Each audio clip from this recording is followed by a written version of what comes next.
Hello everyone, আমার আরেকটা নতুন ব্লগে আপনাদের সবাইকে স্বাগত জানাচ্ছি। তো রেডি হয়ে গেছে, দেখতেই পাচ্ছেন। সেরকমভাবে রেডি হতে পারলাম না, গাড়ি চলে এসেছে যেহেতু কোনো রকম রেডি হয়ে নিয়েছি। এই যে যাচ্ছি, সবাই হচ্ছে আমরা ননদের বাড়িতে।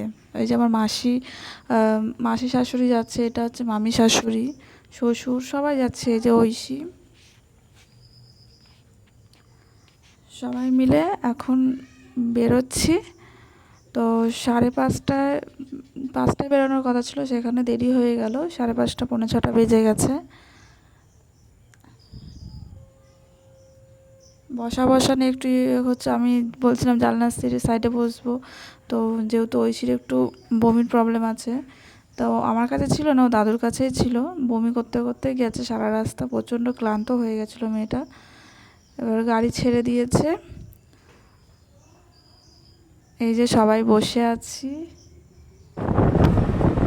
তারপর এই যে এটা হচ্ছে পার্কের, এত সুন্দর লাগছিল দেখতে, তাই একটু ভিডিও করেই নিলাম। যাওয়ার সময় এই যে দুধারতে বেশ গ্রাম, মানে মাঠগুলো পড়ে, দেখতে খুব ভালো লাগে।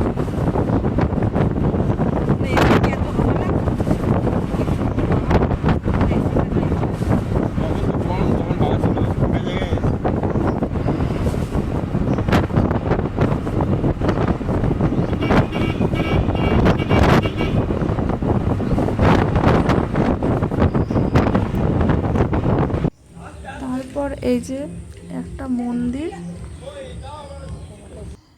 এবার চলে এসেছি আমরা ওদের বাড়িতে। এই যে বেলুন দিয়ে একটা গেট করেছিল, তারপরে যখন গেছি দেখছি সাজাচ্ছিল, তখনও সাজানো পুরো কমপ্লিট হয়নি।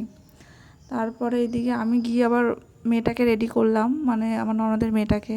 তারপর দুই ননদ ছিল, ওদেরকে চুল বেঁধে দিলাম, আমার মেয়েকে আবার একটু ফ্রেশ করালাম, আমি একটু ফ্রেশ হলাম। তারপরে এই যে এখানে চলে এসেছি, এখানে সব রেডি করছে, কেক কাটা হবে।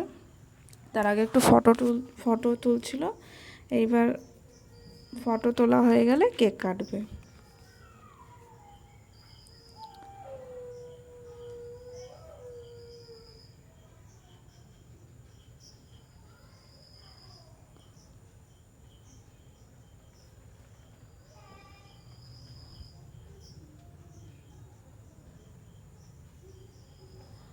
এই যে এটাই আমার ননদ।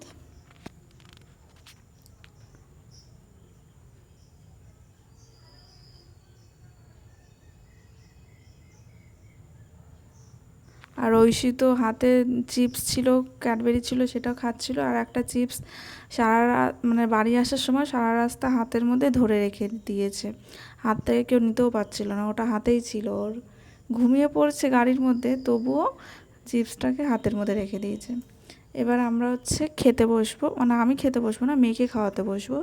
ওর জন্য এই যে সব রেডি করছে ওরা। মেয়েকে খাওয়ায়নি, কারণ ওর খুব খিদেও পেয়ে গেছিলো। মেয়ের খাওয়ানোর পরে এবার আমরা খেতে বসে গেছি। যেহেতু আমরা বাড়ি ফিরবো, তাই খেয়ে সঙ্গে সঙ্গে গাড়িতে উঠলে প্রবলেম হবে, ওই জন্য একটু আগে খেয়ে নিচ্ছিলাম। প্রথমে যে ডিমের ডেভিল দিয়েছিল আর স্যালাড, তারপরে লেবু দিয়েছিল, সস দেয়নি, খুব খিদে পেয়ে গেছিলো, সস ছাড়াই খেয়ে নিচ্ছিলাম। তারপরে এখানে ফ্রাইড রাইস আর এখানে মাংস কষা দিয়েছিল, চিকেনের কষা, সেটাই খাবো। তারপর এখানে চাটনি পাঁপড় নিয়েছিলাম, মিষ্টিটা নিইনি, খাওয়া শেষ। আর এদিকে হাজমোলা আর দিয়েছিলো আইসক্রিম। তারপরে খানিকক্ষণ বসার পরে 12টা 12:30টার দিকে আমরা আবার বেরিয়ে গেছিলাম। এই যে রাত্রির এখন প্রায় 12:30 বাজে।